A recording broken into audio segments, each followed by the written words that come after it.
Wam winszuję i wyrazy wyrabace kadzico. Bliży się nam największy kresťanský światek Wielkanoc.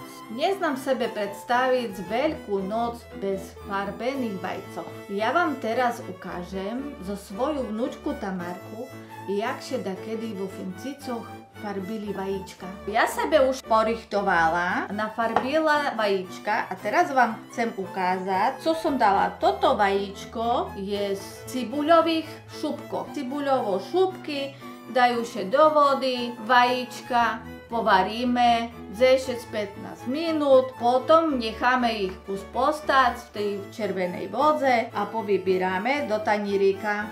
Také šumné modrúčke še mi zafarbili z červenej kapusty i s borovnicami. Toto je od pokrývy, také želené. Toto je žolté, to už také modernejšie, také od kurkumy, také žoltúčke, šumné, jak na jar to vychodza malé kurčatka. No i Tamarka Paliaha šumne na žolto nám nafarbila. No a teraz znáš mi povedať, na jakú farbu si maľovala? Žltú, modrú, rúžovú, zelenú.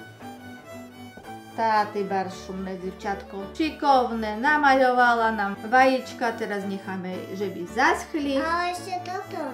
A ešte také chceš? No, kde také šumné vajíčka dáme, Tamarka? Do košíčka. Do košíka. A s košíčkom kde pôjdeme?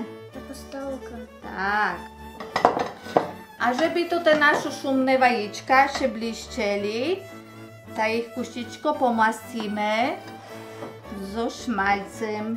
Tak, Tamarka? No, rúžové chceš mastiť? Rúžové. Dobre, jak budeme mastiť? Kto chce, môže pomastiť i zo skúrku, zo slaniny. A tak šumne pomastíme s palčíkom. Čomu mastíme vajíčka? Tak, aby boli blišťace. Žlté.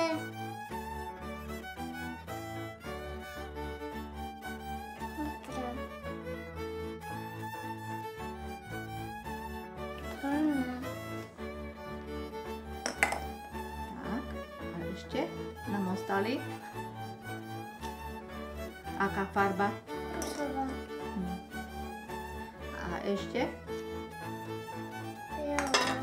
Tak. Tá co, pofarbíce i vy, tak vajíčka. Abo ozdej farbíce inakší. Tá nám pošlíce fotku. Jak ste pofarbili, pomaľovali. Ще будемо теж їсти.